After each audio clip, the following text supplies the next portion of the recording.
একাদশ জাতীয় সংসদে সরকারি ও বিরোধী দলকে সমান সুযোগ দিতে বলেছেন প্রধানমন্ত্রী শেখ হাসিনা।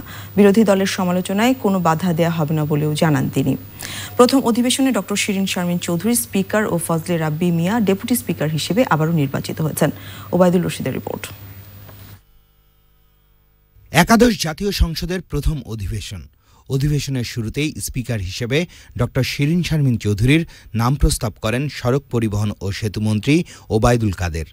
সমর্থন করেন চিফ হুইপ নূরে আলম চৌধুরী। পাশ হয় কণ্ঠভোটে।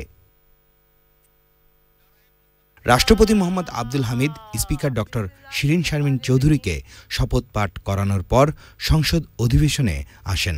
এরই মধ্যে ডেপুটি স্পিকার হিসেবে শপথ নেন ফজলে রাব্বি মিয়া।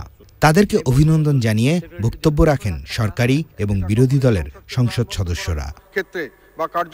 প্রধানমন্ত্রী এবং সংসদ নেতা শেখ হাসিনা স্পিকার এবং ডেপুটি স্পিকারকে শুভেচ্ছা জানিয়ে বলেন, গণতান্ত্রিক ধারা যে দেশকে এগিয়ে নিতে পারে তার প্রমাণ বাংলাদেশ। এবারের নির্বাচনে বাংলাদেশের জনগণ, মা বোনেরা, প্রথম যারা ভোটার তারা তরুণ ভোটাররা সকলেই স্বতঃস্ফূর্তভাবে নির্বাচনে অংশগ্রহণ করেছে এবং একটি সফল নির্বাচনের মধ্য দিয়ে এই সংসদ প্রতিষ্ঠিত হয়েছে। আমি বাংলাদেশের জনগণকে আন্তরিক ধন্যবাদ জানাই, আমার কৃতজ্ঞতা জানাই।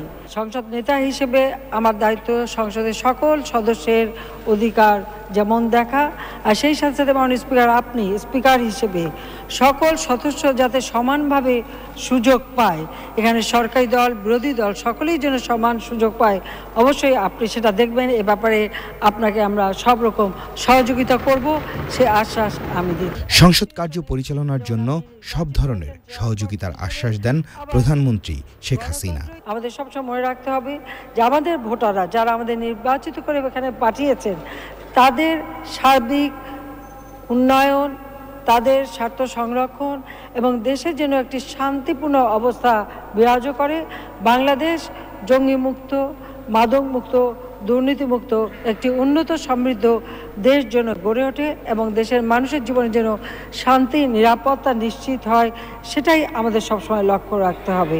গণতান্ত্রিক ধারায় সমালোচনা সবসময় গুরুত্বপূর্ণ এবং আমি এটুকু আশ্বাস দিতে পারি যে এই সমালোচনা আমাদের বিরোধী দলে যারা আছেন তারা যথাযথভাবে করতে পারবেন, এখানে আমরা কোনো বাধা সৃষ্টি করব না।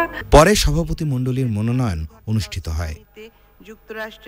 Obaidul Rashid, channel I, Dhaka.